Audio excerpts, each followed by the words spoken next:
26 million views, one woman, and a moment so powerful it silenced the entire House of Representatives. In an age where outrage is currency and silence is often survival, one voice cut through the noise, not with anger, but with precision and pain. Her name is Jasmine Crockett, a freshman congresswoman, a black woman from Texas. And in a single hearing, one routine televised hearing, she ignited something far greater than debate. She forced America to look in the mirror, not at its enemies, but at itself.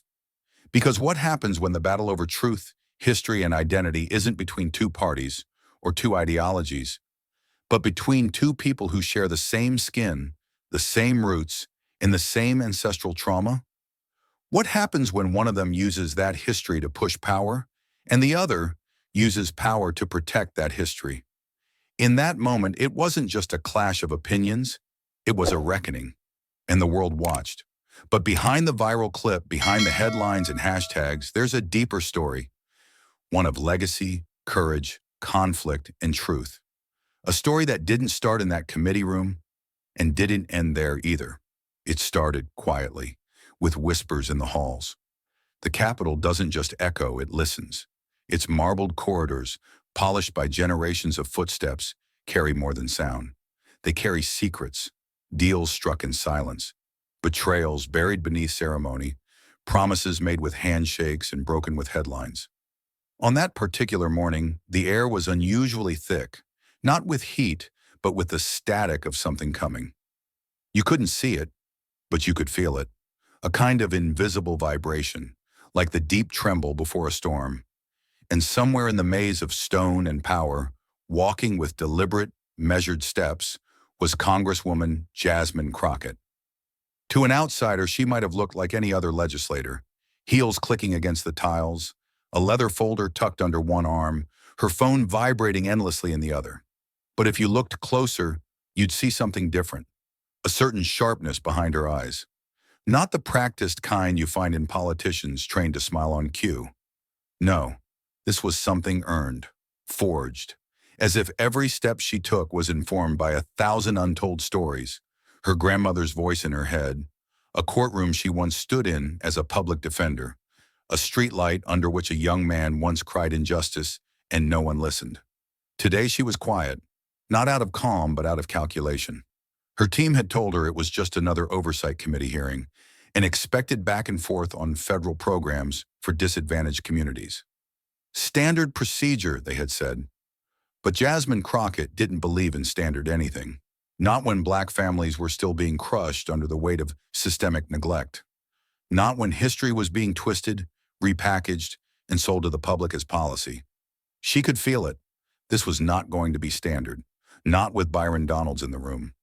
The hallway turned, and so did heads. Interns nudged each other. A staffer lowered his voice mid-sentence. Jasmine's name, though not spoken aloud, hung in the air like perfume. She didn't look left or right. She had mastered the art of walking past whispers. But inside, she was sharpening her blades. Because when Byron Donalds showed up, so did something else. A quiet war. The kind that isn't declared, but fought with tone, implication, and history. The kind that confuses outsiders. How can two people who look alike, sound alike, even speak of similar upbringings, clash with such intensity? And yet, that's exactly why it hurt more.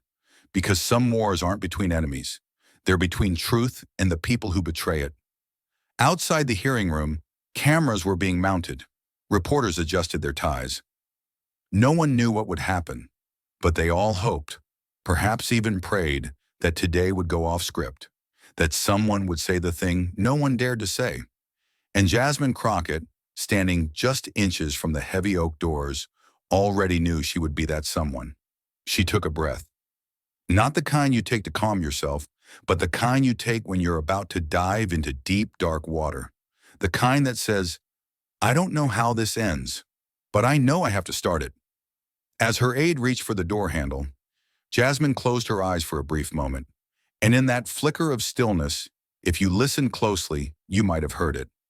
Not fear, not doubt, but resolve.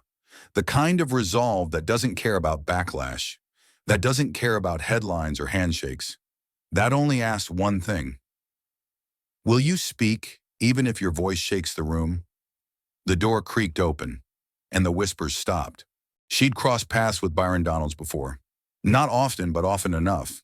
Enough to know the rhythm of his rhetoric, enough to predict the arc of his arguments before the first syllable left his mouth. It wasn't just that he was Republican. That part didn't faze her. Jasmine had debated plenty of conservatives across committee rooms, courtroom benches, and campaign stages. No, what gnawed at her every time their eyes met across a room was something deeper, heavier, more unsettling. It was the way he wore their shared heritage like a flexible costume, slipping it on when politically convenient, shedding it when the cost of honesty grew too high.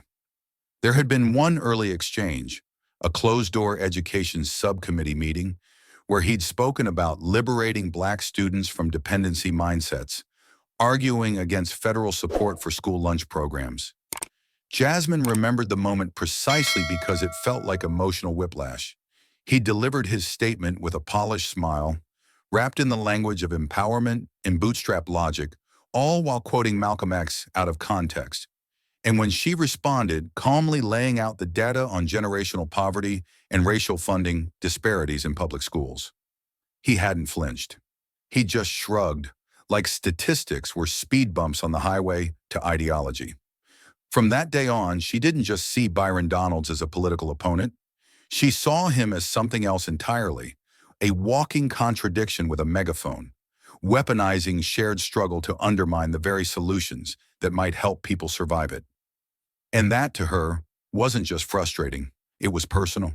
Because for Jasmine Crockett, every vote she cast, every word she spoke on that chamber floor, wasn't abstract. It wasn't chess, it was breath and bone. It was her cousin who aged out of foster care with no safety net. It was the neighbor she watched being evicted as a child, his sobs echoing off cracked sidewalks. It was her grandmother, who couldn't read until she was 16, teaching herself quietly at night with scraps of newspaper and a borrowed hymnal. These weren't issues, they were lives. And to watch someone, especially someone who looked like her, stand in the middle of power and use their voice to erase those realities, to pretend they were just symptoms of laziness or moral weakness, that cut deep. Byron, of course, wasn't malicious. That was part of the problem. He believed what he said. He believed in self-reliance, in meritocracy, in the narrative that if you work hard enough, you can escape the gravity of history. And maybe he had. Maybe his story was proof of that. But Jasmine knew better than to confuse an exception with a rule. For every Byron Donalds who made it out, there were 100 more still drowning. And when you hold the microphone and pretend the ocean doesn't exist, people stop building lifeboats. They hadn't exchanged a single word today, not yet. But even across the room, she could feel his presence like static electricity, humming just beneath the surface. His face was calm, unreadable. His suit was sharp, his hands folded neatly before him. But Jasmine knew that look. It was the look of a man rehearsing a narrative. Not for clarity, but for impact. Their rivalry had never been announced, never put into official record. There were no public spats, no fiery tweets between them. But inside the rooms that mattered, where decisions were made, where truths were shaped and twisted into policy, their clash was a quiet war.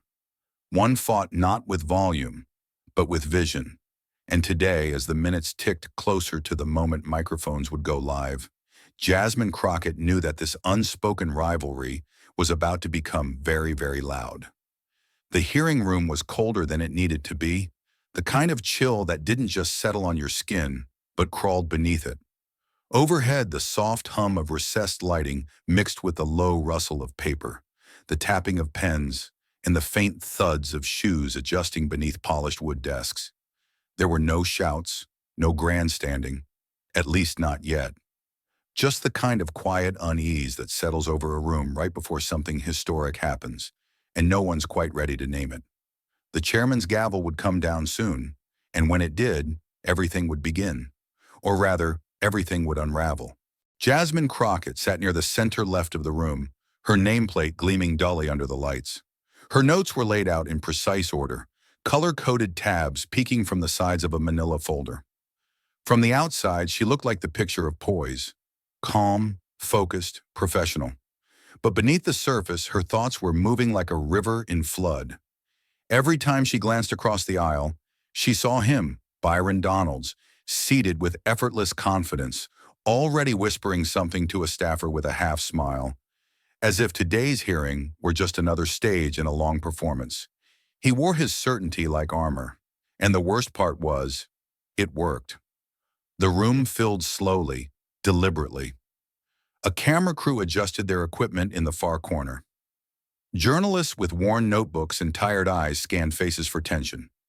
Young aides, some barely out of college, hovered in the background trying to look invisible.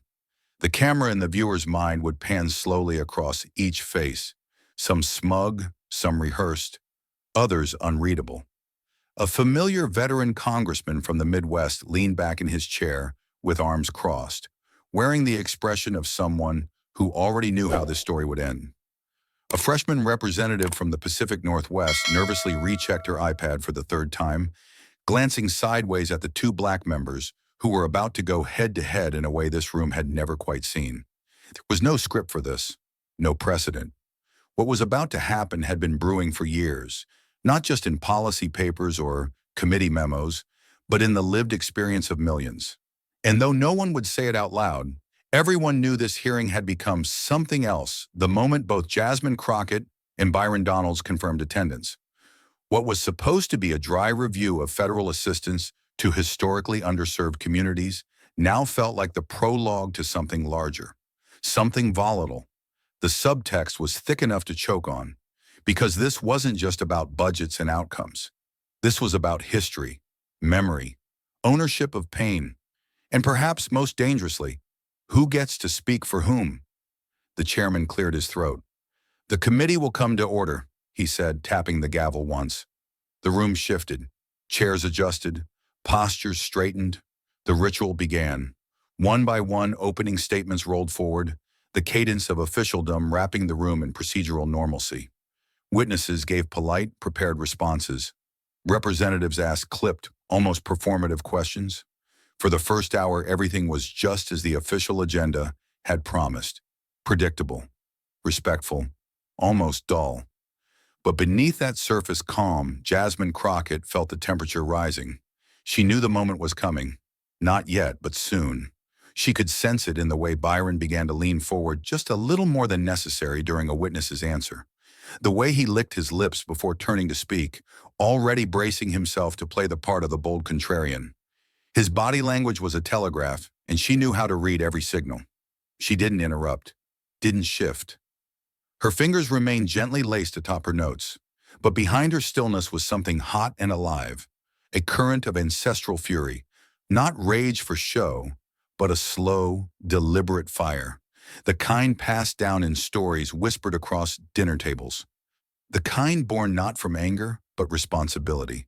She didn't raise her voice, not yet. But if you look closely at her eyes, you'd see it, calm, unblinking, and quietly blazing. The hearing had begun, and the storm was coming.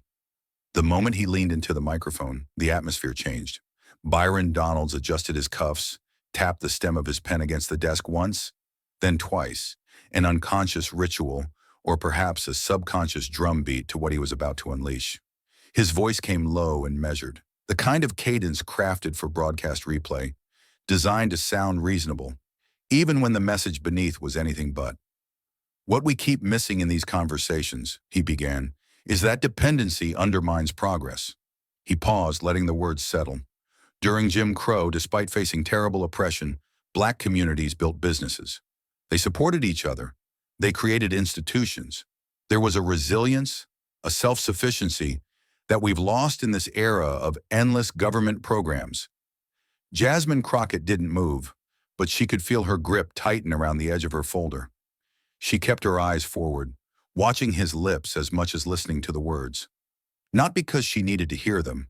She'd heard this exact speech before, from him and others like him, but because she needed to see how far he'd go this time. And he went far. There was dignity, he continued, in building something with your own hands. We had communities that didn't rely on handouts. They relied on each other. Churches, schools, banks, even under segregation, we thrived. The air seemed to thin around her. Jasmine's breath stayed steady, but it was the kind of steadiness that came from practiced restraint, not peace. Behind her eyes, images flickered, not from history books, but from living rooms, front porches, dinner tables. Her grandmother's voice telling her about the fear of walking past certain stores. Her uncle's limp, a permanent gift from police who decided he fit the description. Her own childhood, sitting beside classmates whose lights were cut off not because they were lazy, but because the system never gave their parents a chance to get ahead. Yet here was Byron, folding all of that into a feel-good story about Black resilience, like trauma had been some kind of training ground for character, like segregation had been a misunderstood exercise in community building. He wasn't denying the pain. No, that would have been too blatant, too easy to refute. He was doing something more insidious, reframing it, polishing it, selling it as proof that government help had actually made things worse, as if freedom from cruelty had robbed Black people of their greatness.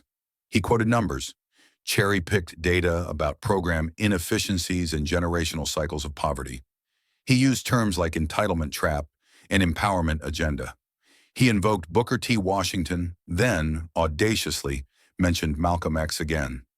Each word delivered like a blow wrapped in velvet, soft enough to pass through policy filters, sharp enough to tear something open beneath the skin.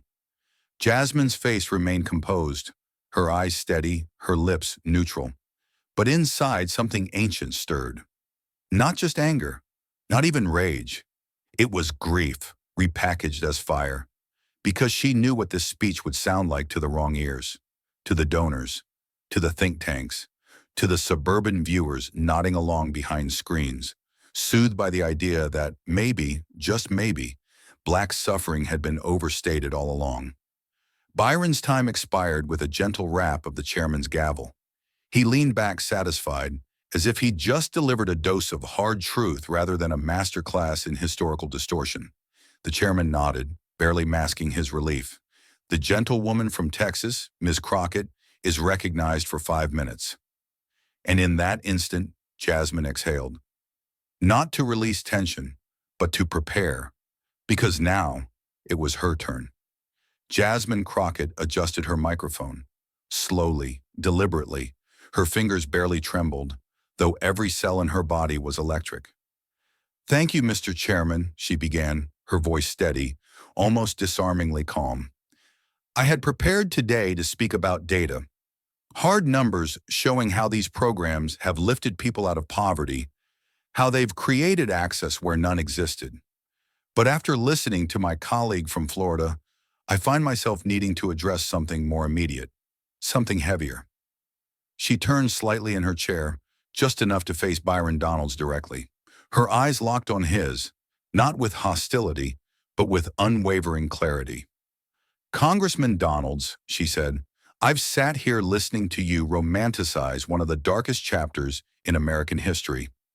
And this isn't the first time you've suggested that life under Jim Crow somehow built character, fostered community, or created virtues that we've lost." She didn't raise her voice. She didn't need to. Each word was a scalpel, sharp, clean, deadly. Across the room, aides stiffened, eyes darted. Donalds opened his mouth slightly, preparing to respond, but she cut him off without moving a muscle. "I need to understand something," she continued. "When you speak about Jim Crow this way, are you genuinely unaware of what that system actually did to Black Americans? Or is this deliberate historical revision crafted to score political points with a base that's comfortable with that narrative?" A ripple moved through the room. Not gasps, not murmurs, just the collective tightening of air, the kind of silence that follows an open wound being named aloud. Jasmine didn't blink. Donald's face hardened. "That's a gross mischaracterization of my words. Representative Crockett," he said.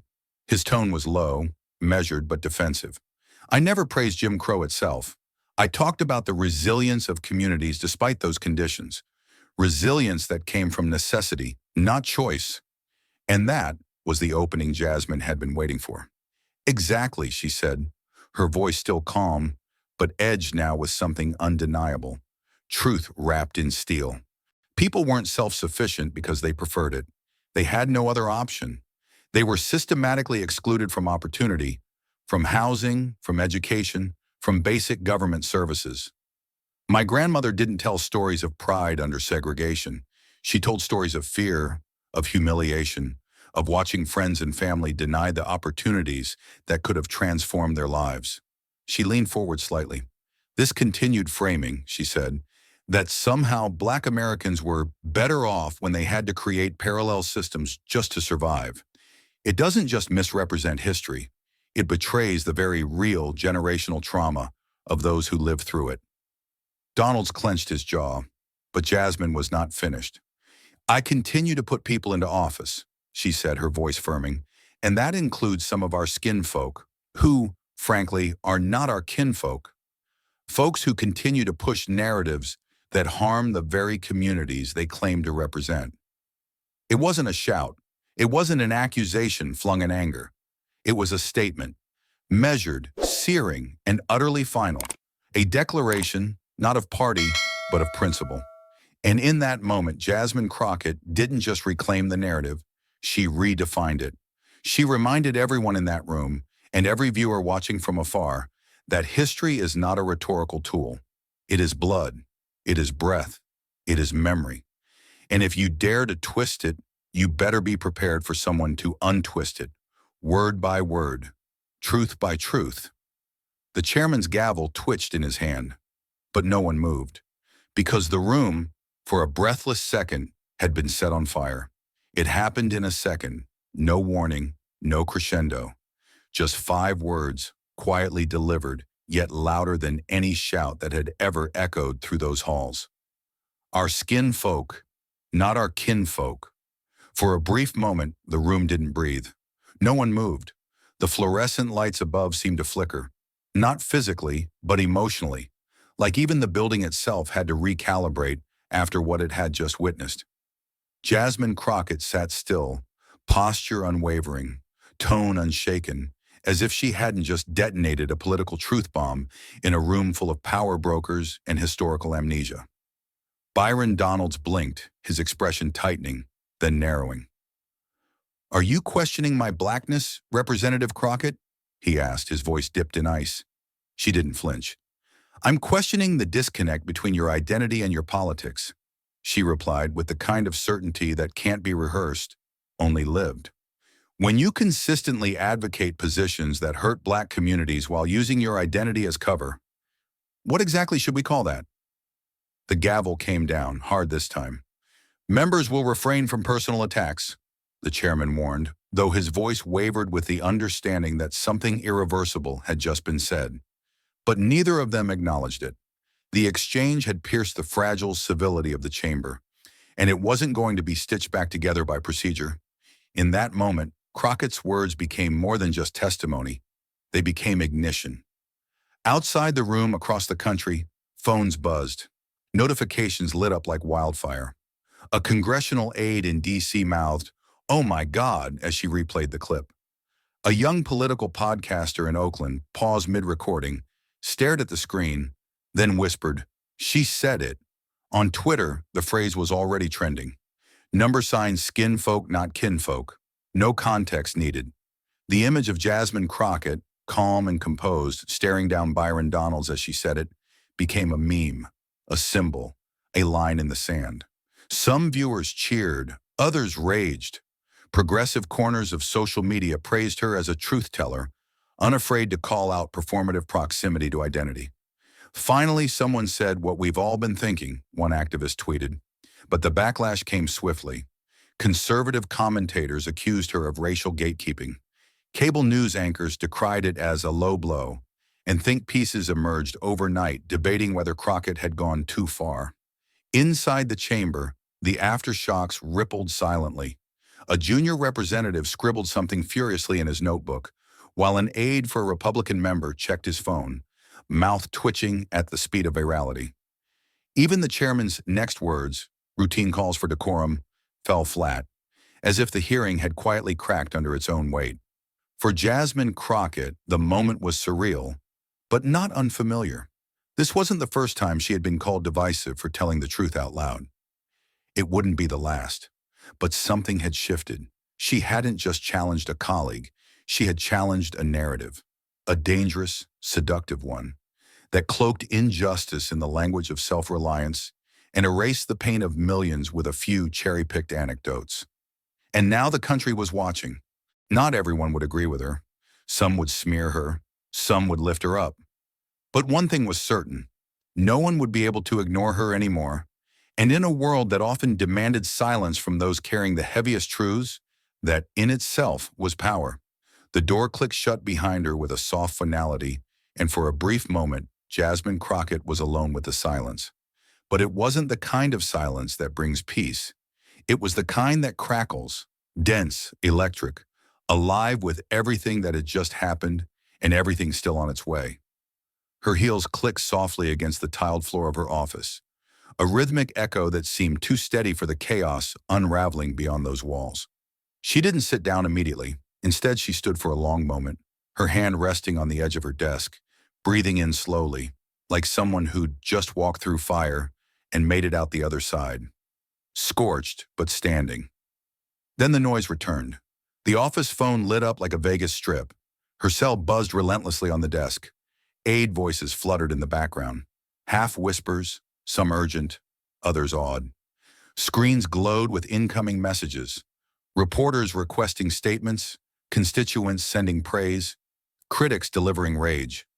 Her inbox had exploded in a way not even her team could have predicted. The clip had gone viral within minutes. Major networks were already running it in slow-motion loops. Political blogs had splintered into opposing camps, some calling her a fearless truth-teller, others accusing her of dividing the party, race-baiting, or worse. An intern peeked through the doorway, unsure if he should interrupt. "Ms. Crockett, it's CNN, MSNBC, and, Fox. All want live reactions. Like, now." Jasmine exhaled, waved him off gently, and finally lowered herself into the chair behind her desk. It creaked slightly, a sound that reminded her of late nights and long battles. Courtrooms, community centers, campaign war rooms. She tapped the space bar on her laptop. Dozens of new headlines flickered open like brush fire. Crockett calls out, Donald's in fiery exchange. Black identity and political loyalty collide in viral committee moment. Hero or divider, Jasmine Crockett breaks the internet. And then, before she could click away, came the death threats. The slurs, the anonymous messages laced with venom and digital fingerprints. "You're everything wrong with this country. Traitor. You should be ashamed of yourself." Some came veiled in faux civility, others bare-knuckled and unapologetic. But then came a voice, real, trembling, right outside her door. "Congresswoman!" It was her youngest aide, Nia, 24, first year on the Hill, all nerves and notebooks and quiet resilience. She stood in the doorway holding a tablet in both hands, as if gripping it kept her grounded. "Can I, talk to you for just a second?" Jasmine nodded. Nia stepped in, closed the door behind her, and for a moment just stood there. Her eyes were glossy, but she didn't wipe them. "I just wanted to say thank you," she whispered, "for saying what you said in there, for not letting it slide, for making space for all of us who grew up being told to be polite even when we were being erased." Her voice cracked. "My mom, she texted me during the hearing. She said, 'That woman is fighting for you.' And she was crying. And I wanted you to know that what you did, it mattered." Jasmine stood slowly, walked around the desk, and placed a hand on Nia's shoulder. Not in a performative way, not for comfort, but in solidarity, in recognition. "I didn't plan to go in there and make it personal," she said softly. "But when someone rewrites pain as progress, that's not just politics, that's betrayal. And I couldn't stay quiet." The moment lingered, fragile but fortified. Two black women, generations apart, linked by something deeper than position. Truth. Then the tablet in Nia's hands buzzed again, and the world flooded back in. But Jasmine Crockett was ready. Long after the office had emptied and the messages stopped pinging for the night, Jasmine Crockett sat alone in the dim light of her desk lamp, her fingers tracing the grain of the old wooden armrest like she was trying to read a language only her blood could decode. She hadn't spoken in over an hour. She didn't need to. The silence was full, brimming with voices only she could hear. They weren't angry or loud or even disappointed. They were steady, persistent, ancestral. She heard them most clearly when the world tried to rewrite them. Her grandmother's voice rose first, clear as if she were sitting right across from her. Not in a formal tone, but soft, rhythmic, like a lullaby cut with warning. We didn't survive because it was easy, baby. We survived because we had to. And we smiled not because we weren't hurting, but so they wouldn't see how much we bled. Jasmine could still see her. Gray curls pulled back tight, hands weathered like bark, eyes sharp even when her legs failed her. She remembered sitting on the porch in the sticky heat of East Texas summers, listening as her grandmother shelled peas into a steel bowl and recounted stories that never made it into history books. Stories of separate water fountains, of crossing the street when white men walked by, of teachers who taught with excellence inside schoolhouses falling apart. Stories of her friend Sarah, who had dreams of being a nurse but was run out of town for getting smart with a shopkeeper. Or of her Uncle Paul, who spent 3 nights in jail for not calling a man sir. But it wasn't just pain her grandmother passed down. It was strategy, subtle rebellion, a sharp glance here, a coded word there, a note slipped under a door, a quiet refusal to bow. "We knew how to survive in silence," she once said, "but I prayed one day you wouldn't have to." That prayer had become Jasmine's inheritance. She remembered her own childhood like it happened in double exposure. 2 images, layered but distinct. One was filled with joy. Church choirs, barbecue smoke curling into the sky. Block parties where uncles argued about football and babies were passed like precious cargo. But the other image sat beside it like a shadow. Police lights reflected in her father's windshield. Her mother's whispered instructions on how to speak nicely if stopped. Her school books with Black history tucked in the margins like it was something to be ashamed of. Pride and pain braided so tightly she sometimes forgot where one ended and the other began.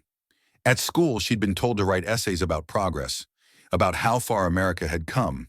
But at home, progress felt like a moving target. She remembered once asking her grandmother if she believed America had changed. Her grandmother had laughed, not cruelly, but knowingly. "Oh, it's changed, all right," she said. "They just dress it better now. Same roots, new mask." And now here Jasmine was, decades later, watching that same mask try to reshape history in a congressional hearing room, delivered by someone with skin like hers and a suit tailored to fit power. It was surreal. It was infuriating. But above all, it was familiar. The ghosts weren't haunting her. They were holding her up. They whispered not to let it slide. Not this time. So she didn't. She had lost count of how many times she'd been told she was too much, too bold, too angry, too visible. Sometimes the critiques came veiled in compliments. "You're so passionate, Congresswoman." Other times they were blunt enough to sting. "Maybe tone it down. You're representing all of us." And that, Jasmine thought bitterly, was the part no one said out loud, but everyone meant. She wasn't just elected to a seat.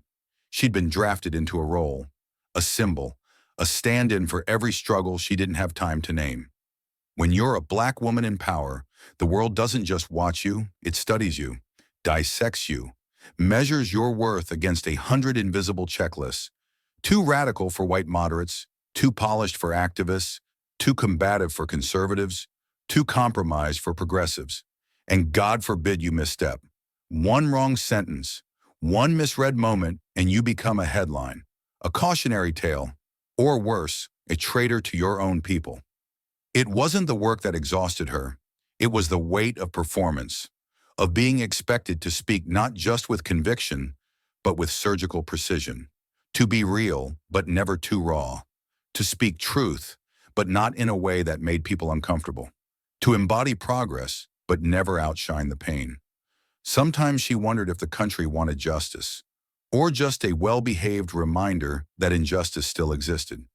She stared at her reflection in the office window. Her face looked back. Tired, yes, but solid, familiar. It was the same face that had once stood in front of a judge, defending a teenager arrested for stealing diapers. The same face that had marched in protests, sat in pews, wiped sweat from her forehead during door-to-door campaigns. She hadn't changed, but the rooms had. What gnawed at her wasn't the backlash. She could weather that. It was the constant, gnawing question, who gets to define what it means to be black in power? Was it the voters who elevated her? The media who scrutinized her? The colleagues who either envied or dismissed her? Or was it her community, fractured, layered, complex, who looked to her not just for leadership, but for reflection? And what if your truth didn't fit the expectations? She thought of the moment she called out Byron Donalds, how visceral it had felt, how necessary, but also how dangerous. Because in doing so, she had crossed an unwritten line. She had spoken against a black man in power, and no matter how wrong he was in her eyes, there would be those who saw her not as brave, but as disloyal. She could already feel the whispers forming like smoke. Why tear down one of our own? As if sharing melanin meant sharing moral alignment. But Jasmine knew better. Kinship without accountability was just complicity, and history had too many chapters written in silence. Still, the questions haunted her. Could you lead your people if your truth made them uncomfortable? Could you challenge the structures that held them down without being accused of betraying the image they needed you to uphold? And was authenticity even possible when the room demanded strategy over soul? Her phone buzzed again. Another interview request, and another segment, another performance.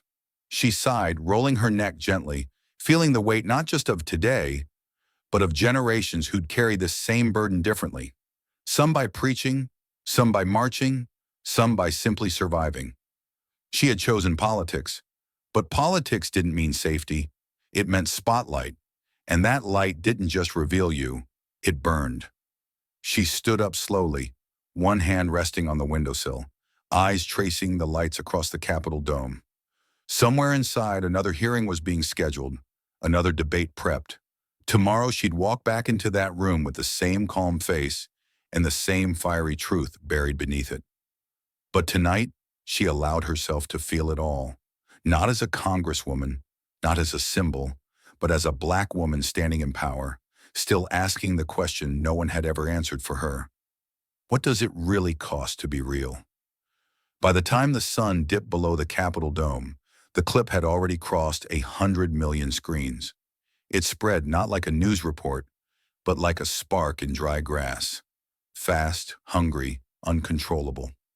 Jasmine's face, calm, sharp, and lit with unwavering purpose, filled Twitter timelines, TikTok feeds, YouTube thumbnails, and cable news segments.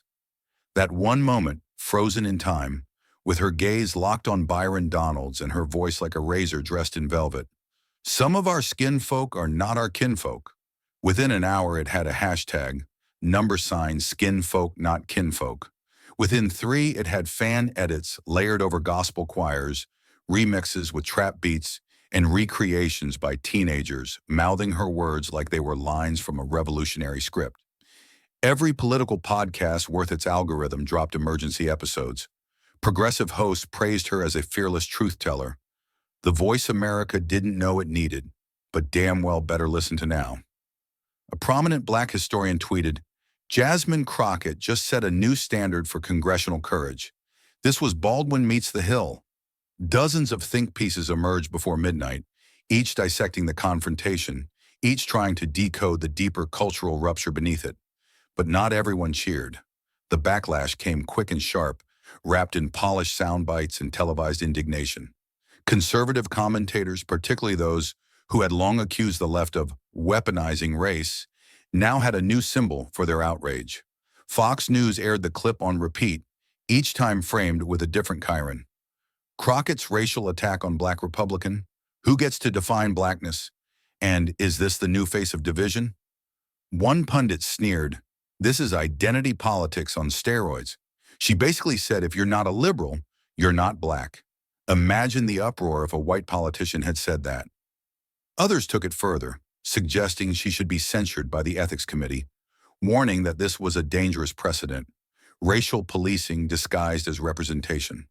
On AM radio, a far-right host labeled her the radical face of a crumbling Democratic Party. Another caller, his voice shaking with righteous fury, shouted, She's poisoning the country.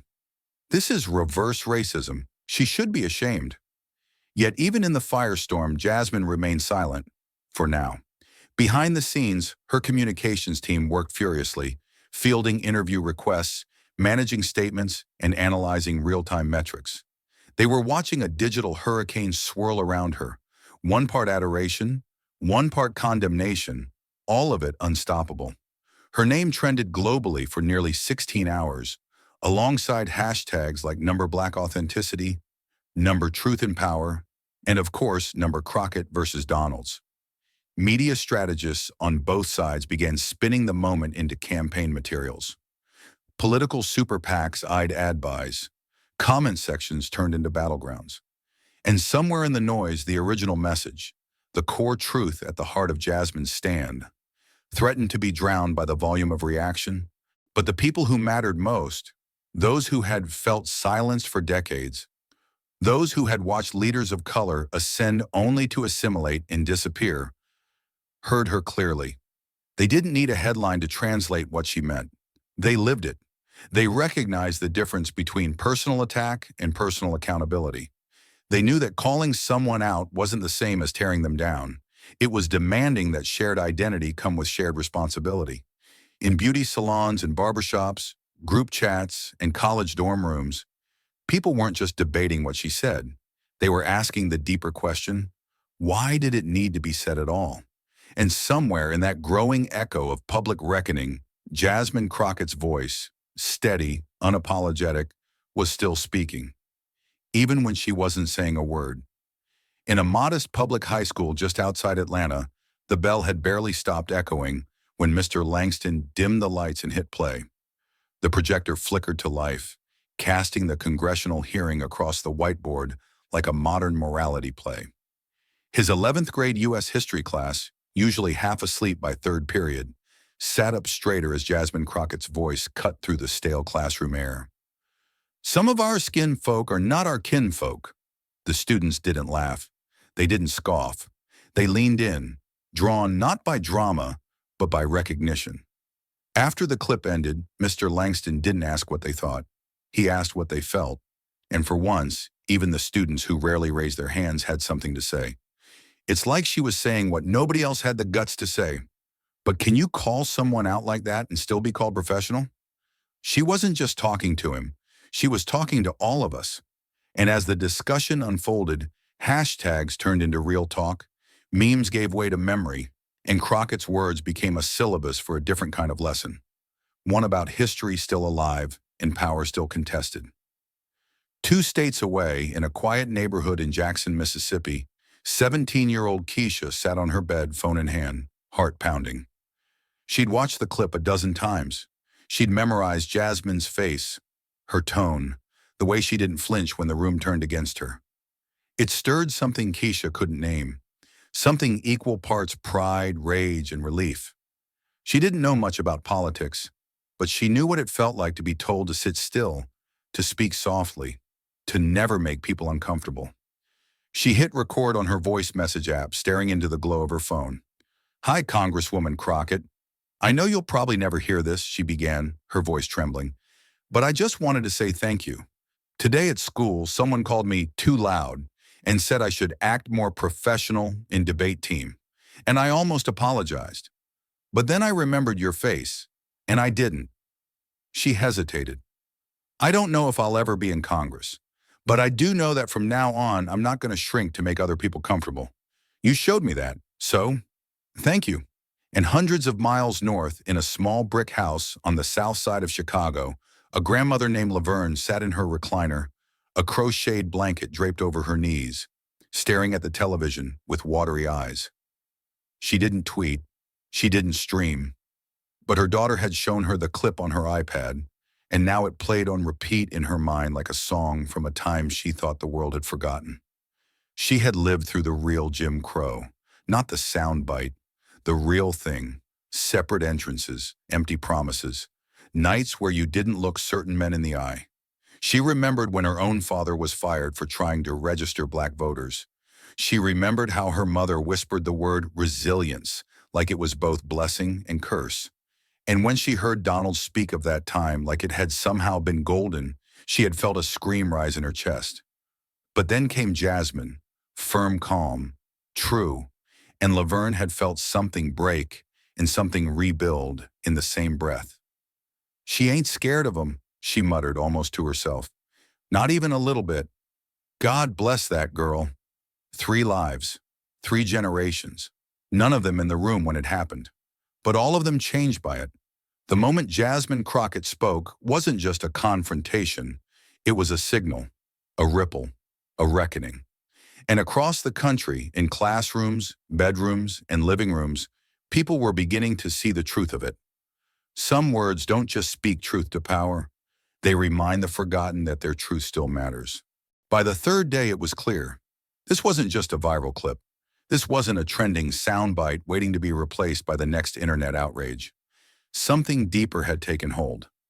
Jasmine Crockett's voice had moved beyond the echo chambers of social media and settled into the bloodstream of national discourse.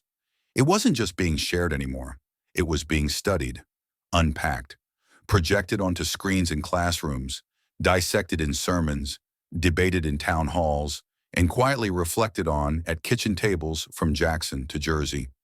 Cable networks dedicated entire evening panels to the confrontation, bringing on historians, psychologists, activists, and elected officials to unpack its meaning. Some framed it as a long overdue reckoning. Others called it a political misstep. One commentator on a primetime news show posed the question bluntly, did Crockett just draw the line in America's racial politics, or did she cross it? But underneath the spin, something more honest began to unfold. Church groups hosted roundtables on authenticity and Black leadership. Bookstores set up displays titled Resilience, Reality, and Representation. University professors revised their syllabi mid-semester to include the hearing as a primary source in coursework on contemporary Black politics. An Ivy League sociology department launched an emergency panel. Who speaks for us? Identity, accountability, and the price of power. RSVPs filled within hours. Crockett had become something she never sought, a symbol, not of perfection. No, she was far too complex, too sharp-edged for that, but of a voice that refused to dilute itself for comfort. She was now a proxy for an entire generation, grappling with the complicated intersections of race, representation, and responsibility. She was the embodiment of what happened when the mask of civility was lifted just long enough for the truth to breathe. And in that breath, millions found something they hadn't felt in a long time. Recognition. But symbols carry weight, and Jasmine could feel it pressing down on her with every step she took through the Capitol corridors. Every glance from colleagues now lingered longer, more loaded. Reporters angled their questions differently, less about policy, more about identity. Constituents flooded her inbox with both admiration and accusation. Some called her courageous. Others called her divisive. One email read, "You made me proud to be Black again." Another simply said, "You set us all back." It was dizzying, exhausting, and yet somehow clarifying. Because for Jasmine, the question was no longer whether people were watching. They were. The real question was, would any of it matter? Would this firestorm ignite actual change, or would it burn out like every other flashpoint in America's long, uneasy dance with race? Would policy follow passion? Would truth translate to votes? Would the people who cheered her words show up when it came time to defend them, in committee rooms and ballot boxes? These were questions with no clear answers. Not yet. But one thing had become undeniable. This moment, her moment, had pierced the cultural surface.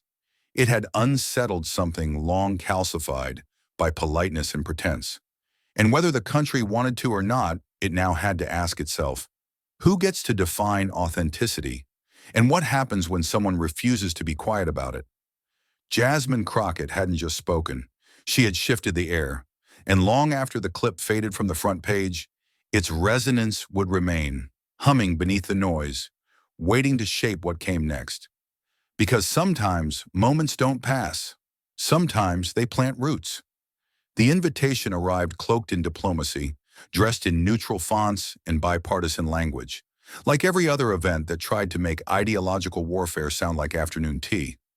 The National Policy Leadership Summit, held annually in Washington's sleekest conference hotel, had long been known as the place where big ideas were pitched, political ambitions were measured, and alliances were quietly tested over catered lunches and panel stage smiles. Jasmine Crockett barely glanced at the subject line when it hit her inbox. Another forum, another panel, another opportunity to talk, while power listened politely but rarely acted. She nearly declined on instinct, but then the subject of the panel caught her eye. Representation and responsibility, navigating identity in public service. She raised an eyebrow, bold, maybe even honest. She scanned the invite again. 3 confirmed panelists, 2 already named. And there it was, Byron Donalds. She froze for a moment, the cursor hovering over decline. It would be easy, sensible. Let the moment pass. Let the clip stand on its own. But something deeper held her finger back, a quiet resolve that whispered, "You didn't start this to walk away when it got complicated."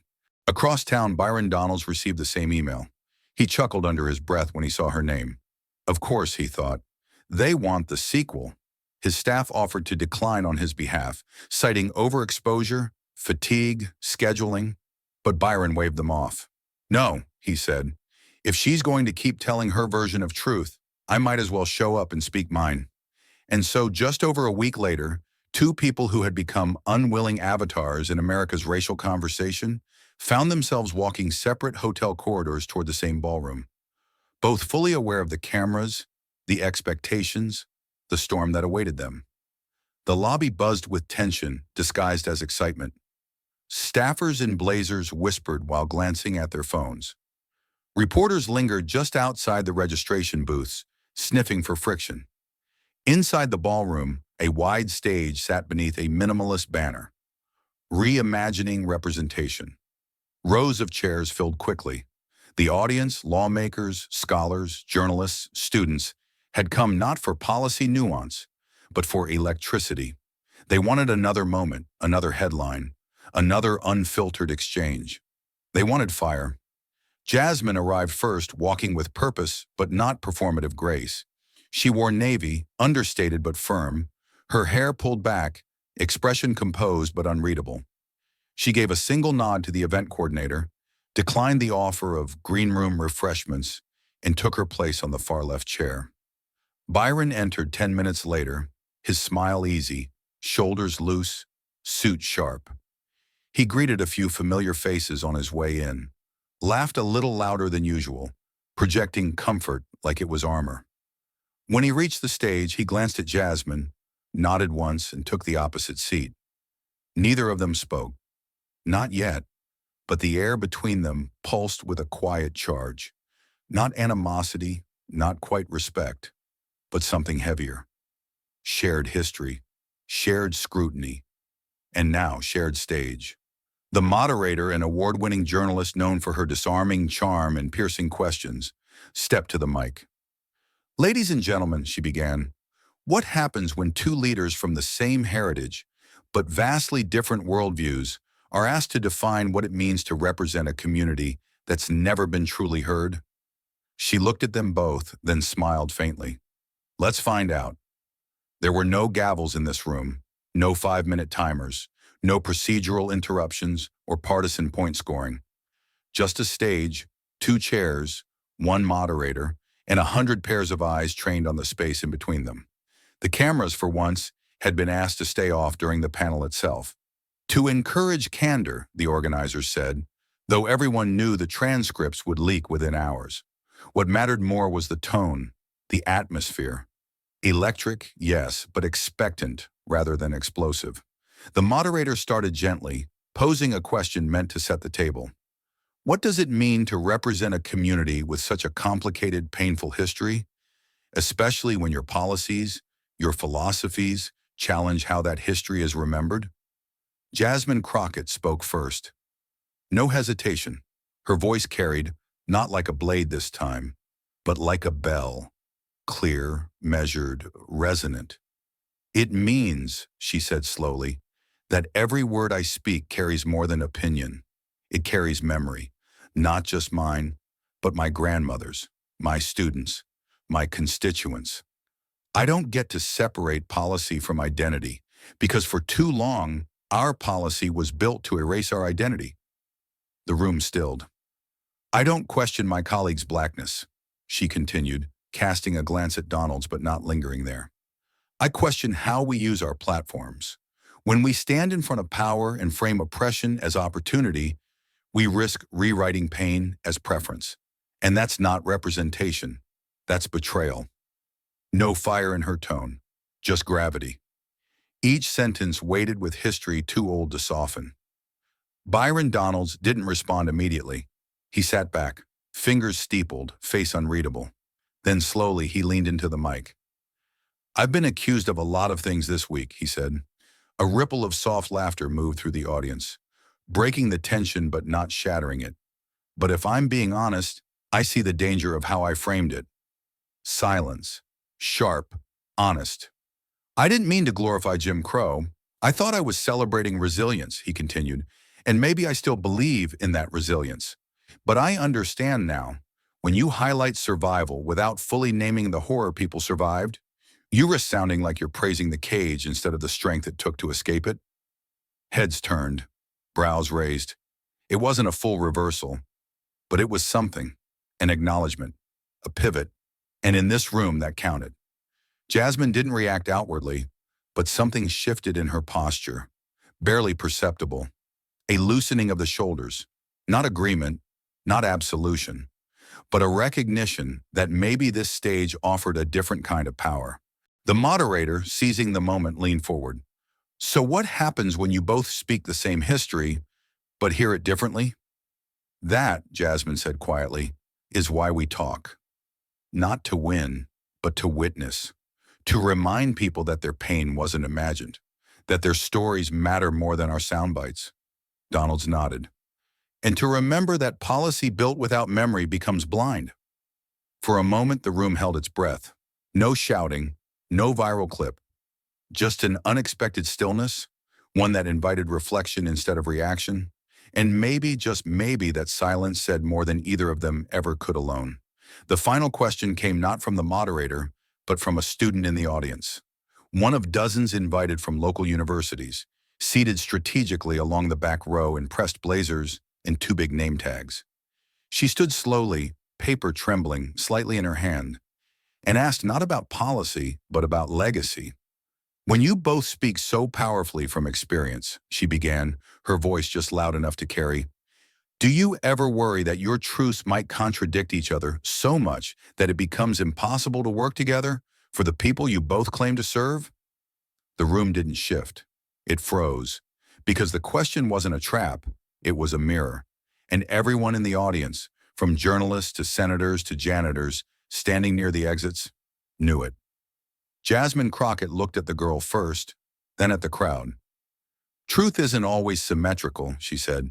It doesn't come packaged neatly. My truth doesn't erase his, but it also doesn't bow to it. We don't have to agree to be honest. We just have to be clear. Donalds followed, slower this time, less polished. What makes this hard, he said, is that both of us carry stories that shaped us. We're not lying to each other. We're just standing in different rooms of the same house trying to describe what we see. No applause, no breathless wow moments. Just a collective stillness, as if everyone in the room had forgotten how to perform and was simply listening. The moderator closed the session with a thank you, her voice low, almost reverent. No clever wrap-up, no flashy summary. Just gratitude for the rarity of what had occurred. Two people with every reason to dismiss one another, choosing instead to sit in the discomfort of honesty.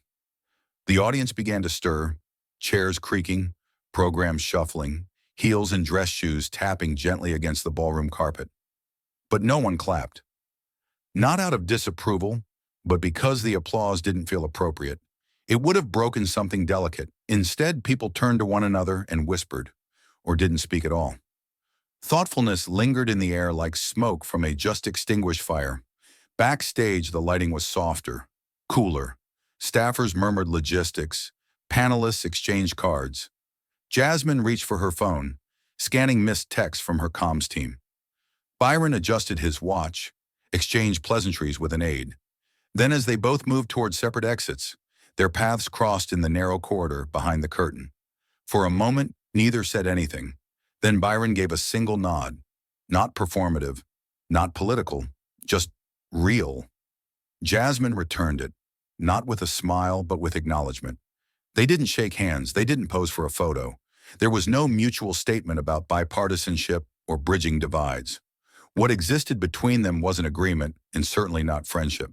But it was something rarer in Washington. Respect not for the person, but for the act.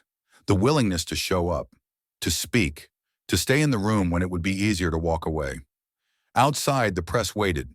Cameras were warming up. Headlines were already being drafted. And soon, spin would resume its usual orbit. But for one brief window of time, in a city built on calculation, two representatives had chosen conversation over combat, not to soften their truths, but to hold them side by side, not to win, but to witness. And that perhaps was the most revolutionary act of all. It arrived 3 days after the panel. No fanfare, no courier, no official seal. Just a simple manila envelope, hand-addressed and slightly bent at the corners, waiting quietly on the edge of Jasmine Crockett's desk like a whisper someone had left behind. She nearly missed it beneath a stack of policy briefs, but the handwritten label caught her eye.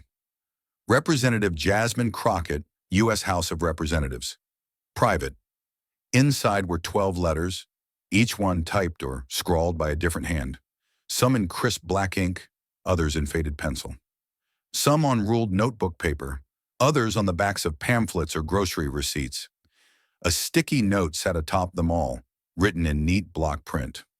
From the students of Dr. Harmon's African American History Seminar, Howard University. We didn't know how to respond, so we wrote. Jasmine sat down slowly, spreading the pages across her desk like puzzle pieces made from memory. The first letter was from Marcus, age 20, who had transcribed his grandmother's oral history. He wrote of her childhood in Alabama in the 1950s, how she was once chased out of a movie theater for sitting in the wrong section, how her older brother had to leave town in the dead of night after registering black families to vote. She never called herself an activist, Marcus wrote. She just said, I was tired of pretending I didn't exist. Another came from a girl named Aaliyah, whose great-aunt had been a midwife in rural Mississippi. She wrote of births in back rooms with no medical supplies, of women forced to choose between pain and invisibility, of babies who didn't make it but were never counted. I used to think history was dates, Aaliyah wrote. Now I know it's scars we carry in silence. One letter, written in shaky cursive on yellowed paper, was a copy of an original written in 1947, a real letter passed down through the family of a student named Isaiah. It was from his great-grandfather Thomas, who had once tried to open a shoe repair shop in Birmingham. He described being denied a business license 3 times, his windows smashed with no police response, his wife spit on at the market. I'm not angry, Thomas had written, but I know I wasn't born free. Jasmine's hands trembled slightly as she read. Not from shock, but from recognition. These weren't just echoes of the past. They were blueprints, testimonies, reminders of why she sat where she sat, and why her voice, however scrutinized, however controversial, could never afford to soften for comfort. She reached the final letter. It was addressed directly to her. Congresswoman Crockett, it began, I watched you speak, and I've watched the backlash. My name is Danielle. I'm 19. I've never lived through what my ancestors lived through, but I feel like I carry all of it anyway. Your words, some of our skinfolk are not our kinfolk, cut me in the best way. You weren't just defending the past. You were defending truth. I just wanted you to know. We heard you, and we won't forget. Jasmine didn't realize she was crying until a drop hit the edge of the paper. She set the letter down, her fingers resting gently atop the words like she was holding someone's hand through time. These weren't just letters. They were bridges, between generations, between pain and progress, between truth and the courage it takes to speak it. And Jasmine Crockett, daughter of Texas, granddaughter of resistance, sat in the quiet, letting their voices fill the room, steadying her for whatever came next. Byron Donalds hadn't planned on spending his evening with history, not the kind from textbooks or talking points, but the kind that breathes, the kind that remembers what the world would rather forget. It came in the form of a sleek, black USB drive, delivered to his office in a discreet envelope by a senior advisor who had worked for years in civil rights education. No commentary, no persuasion, just a simple note. Listen, if you have the time. At first he hesitated. There were emails to respond to, interviews to prepare for, op-eds being drafted in his name. But something about the simplicity of the request, the absence of agenda, stopped him. He plugged in the drive, put on his headphones, and hit play. The first voice was that of a woman, elderly, worn with age yet unshakably firm. My name is Alma Bishop. I was 16 the first time I saw a cross burned on our lawn. My daddy stood between it and the house all night with a shotgun he never fired, but held like a prayer. The next voice belonged to a man, baritone smooth, words slowed not by age but by the weight they carried. I remember the bus driver told us we could sit where we wanted after the law changed. I sat near the front that day. No one stopped me, but no one sat beside me either. Empty seats tell you just as much as locked doors. Story after story unfolded. Not dramatic, not theatrical. Just quiet truth. Mothers who'd birthed children at home because hospitals wouldn't take them. Sons who'd buried dreams alongside brothers gunned down for walking in the wrong neighborhood. Women who wore gloves not for style but to avoid touching merchandise in white stores. None of them asked for pity. None of them preached. They simply recounted. Not with bitterness, but with an eerie clarity that made the past feel like it was still breathing just beneath the surface of the present. Byron leaned back in his chair, eyes closed, allowing the voices to wash over him. He didn't flinch, but somewhere inside, something began to shift. He had always spoken of resilience. He believed in it, still did, but as the hours unfolded, he began to feel the tension between honoring survival and romanticizing it. These people hadn't endured because they were uniquely strong. They endured because the world had left them no other choice. Their strength wasn't a celebration, it was a scar.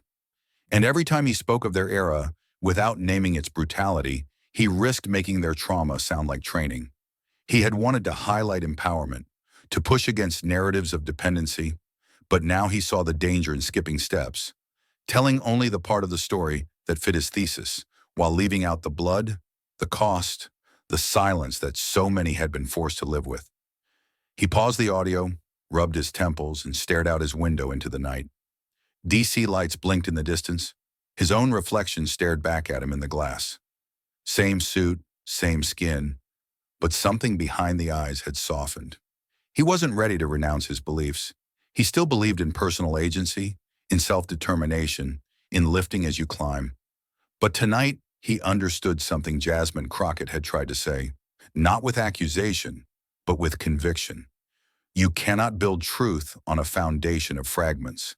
And the past, however painful, however inconvenient, deserved to be told in full. He hit play again. This time he listened not as a policymaker, but as a student. The ballroom was packed with rows of teenagers and college students, hoodies, blazers, braided hair, chipped nail polish, campaign buttons, future organizers, future lawyers, future question askers, and system challengers.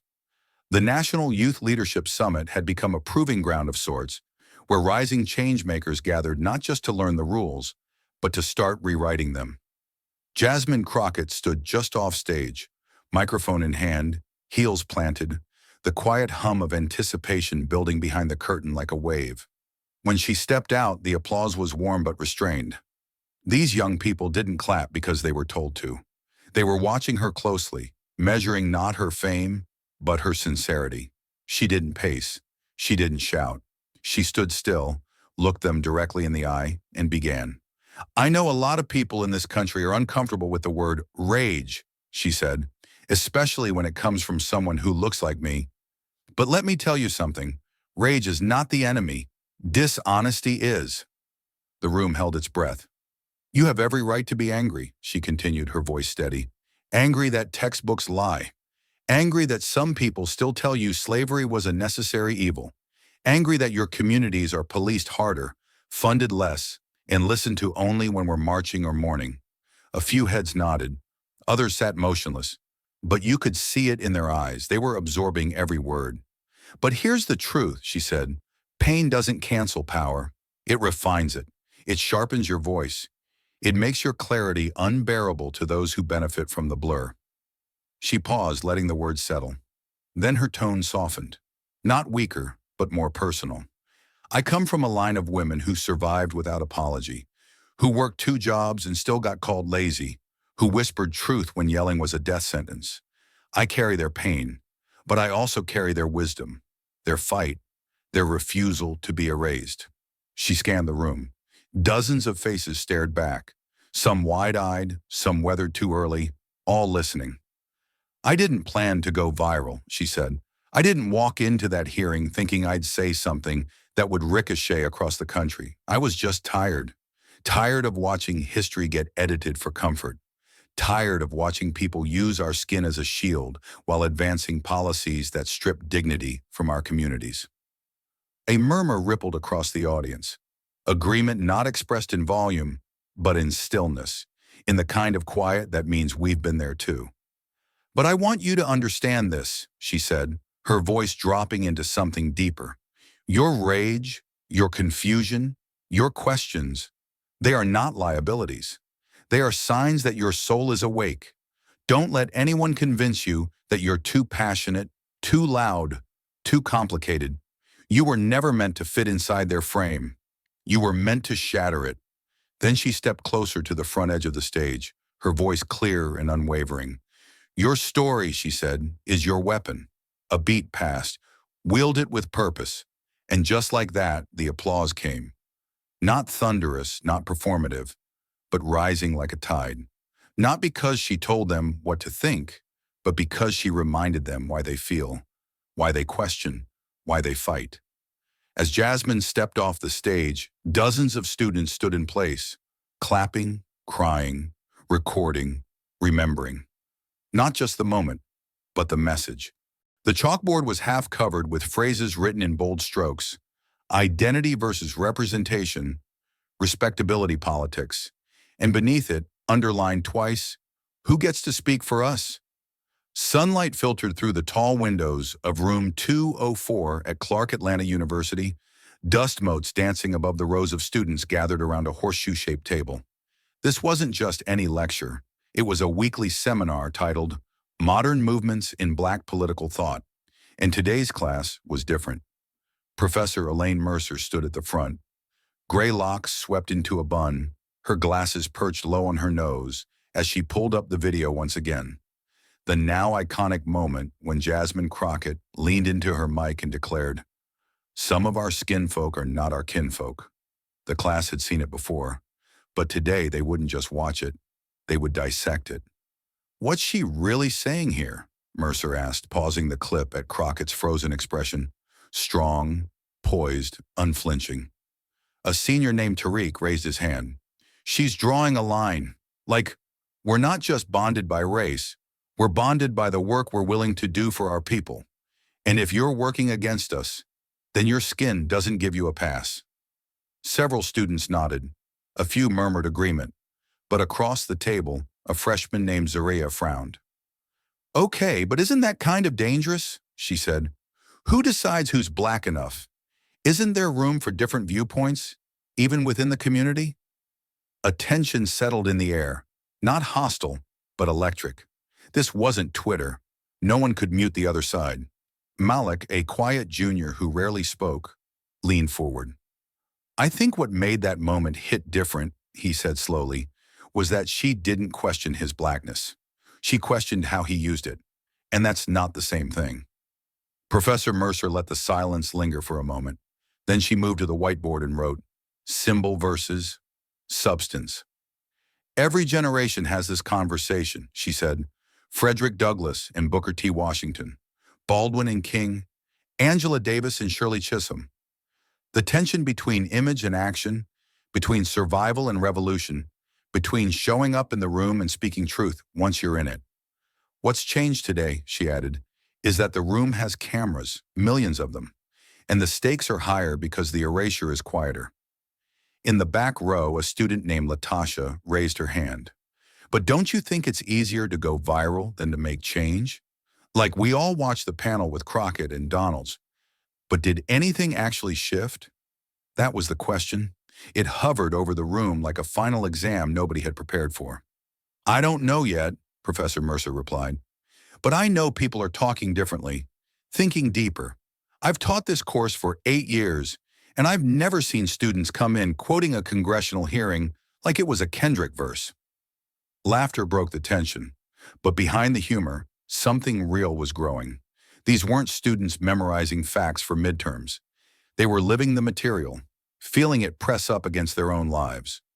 Outside the classroom in barbershops across Atlanta, similar debates unfolded between clippers and mirrors. In churches, Crockett's name was added to prayer lists. In congressional backrooms, aides quoted her exchange with caution, curiosity, and grudging respect. And Jasmine, she kept showing up. Committee meetings, interviews, community events. Not as a hero, not as a headline, but as a woman doing the work, still carrying the fire, still asking the question that had never really been answered. Who speaks for the unheard? And what happens when they finally speak for themselves? The cameras weren't nearly as interested this time. No viral buildup, no thunderous confrontations. Just a quiet press conference on the steps of the Rayburn House office building, where Jasmine Crockett stood before a modest cluster of reporters, clutching a thin folder that contained something she knew most of Congress would never bother to read. Behind her stood a handful of fellow representatives, a few educators, and 2 students holding handmade signs that read, "History is Power." The bill was called the Truth in Education Act, a modest, precise piece of legislation that would incentivize states to include expanded curriculum on American racial history, including Jim Crow laws, redlining, voter suppression, and the civil rights movement. It wasn't radical. It didn't ban anything. It didn't punish. It simply encouraged historical literacy in public education and funded professional development for teachers tasked with telling difficult truths. But Jasmine knew what was coming. She wasn't naive. The political climate had grown increasingly hostile toward anything labeled woke, and the very idea of expanding racial history in schools had become, in some circles, a declaration of war. Still, she stood at the podium, clear-eyed and unwavering. "If we want a generation that can build better," she said, "we have to stop feeding them incomplete blueprints.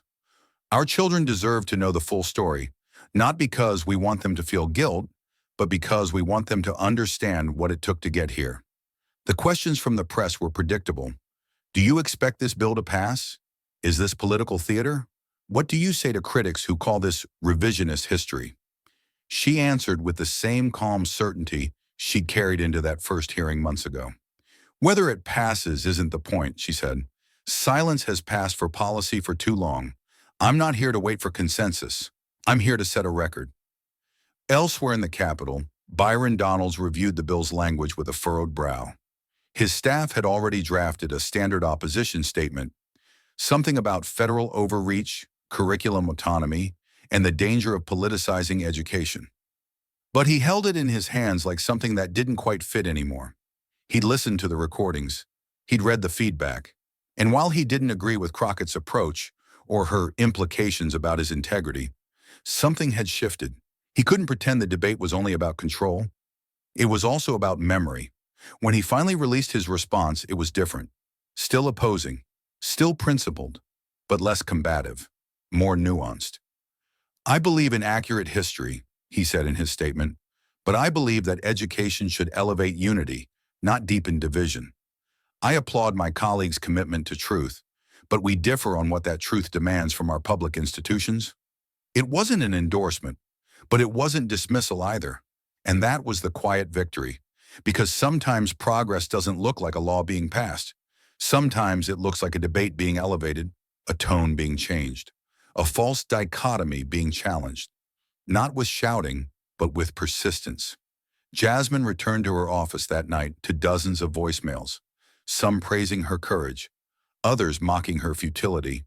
But one message stood out, from a middle school principal in rural Ohio. "I know your bill probably won't pass," the voice said, "but just so you know, we're rewriting our syllabus anyway. It's already started." Jasmine smiled, closed her eyes, still standing, still speaking. The city had gone to sleep hours ago, but Jasmine Crockett was still awake, curled into the worn corner of her living room couch, legs tucked beneath her, a chipped mug of peppermint tea cooling slowly on the side table.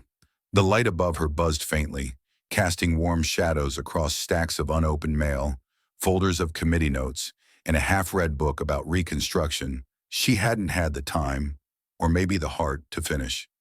It was the first quiet she'd had in days. No debates, no interviews, no headlines clawing for interpretation. Just the subtle sound of her own breath and the soft rustle of an envelope she held in her hand. It was handwritten, addressed in pink ink with careful looping letters that hinted at elementary school fingers gripping too hard. No return address, just a first name. Maya, age 9. Inside was a folded sheet of notebook paper, covered edge to edge in big, uneven cursive. Jasmine read it slowly, every word landing with the kind of weight that only innocence can deliver. "Dear Congresswoman Crockett, my name is Maya, and I saw you on the news because my mom said I had to. She said I should see someone who looks like me speaking big words to big people and not being scared. I didn't understand all the words, but I liked how your face didn't move when they talked back. You didn't cry, you didn't yell, but it felt loud. When I grow up, I want to sound like you. Love, Maya." Jasmine stared at the last line for a long time. She read it again and again. Then she folded the letter back along its creases like it was something sacred. She held it in both hands, resting it on her lap like a small, fragile truth that needed guarding. She didn't cry, but something inside her softened. A knot she hadn't realized she'd been carrying all week began to loosen. Because this was the thing they didn't put in campaign ads. This was the thing no panel could summarize, no op-ed could translate. Legacy didn't live in sound bites. It lived in small, quiet echoes. In bedrooms where little girls were just beginning to understand that their voices mattered, in letters with misspelled words and perfect clarity. She leaned back into the couch, staring at the ceiling, then whispered, just loud enough for no one else to hear, "Then I better keep speaking." The words floated into the room and stayed there, because somewhere, someone was still listening.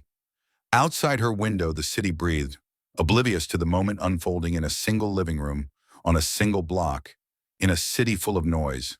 The kind of moment that wouldn't trend, that wouldn't be debated on prime time, but that mattered all the same. And in the days to come, Jasmine Crockett would keep walking into hearings, casting votes, giving speeches. She would still be questioned, still be challenged, still carry the weight of speaking not just truth, but uncomfortable truth. Not because it was easy, not because it was popular, but because somewhere out there was a girl named Maya, and maybe a dozen others, and maybe 1,000 more. And when they asked themselves what power looked like, Jasmine wanted them to remember not the fire, but the stillness behind it, the calm, clear voice that didn't back down, the woman who didn't need to shout to be heard. As the screen fades to black, the narrator's voice enters, not loud but certain. In a world of noise, courage isn't just about volume, it's about clarity. And maybe, just maybe, that's where real change begins. Not in the chambers of power, but in the quiet spaces between generations. In a letter folded by small hands. In a classroom debate where no one wins, but everyone learns. In the willingness to carry pain forward, not as a burden, but as a torch. Jasmine Crockett didn't set out to become a symbol. She became one by refusing to lie for the comfort of others. Her story is not perfect. It's not clean, or easy to package, or free from contradiction. But that's what makes it powerful, because the truth has never needed to be polished to be real. It just needs to be spoken.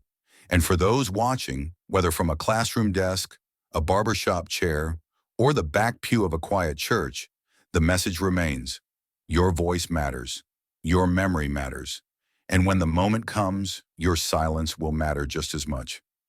The fight for justice is not only waged in the loudest places, sometimes it happens when you speak truth across a room that's already decided who they think you are, and you speak anyway. Let it be known, the purpose of this story is not to demonize or deify, but to illuminate the cost of speaking up when silence is safer.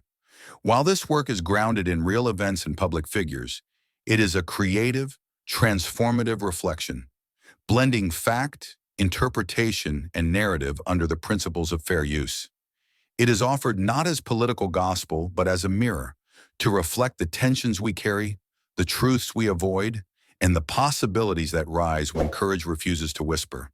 Because in the end, it's not about going viral, it's about standing so clear in your truth that even history cannot ignore your echo. Thank you for staying till the end. Your time, your heart, your presence matters more than you know. If this story spoke to you, speak back. Like, subscribe, and leave a comment. Let's keep this conversation and this fight alive.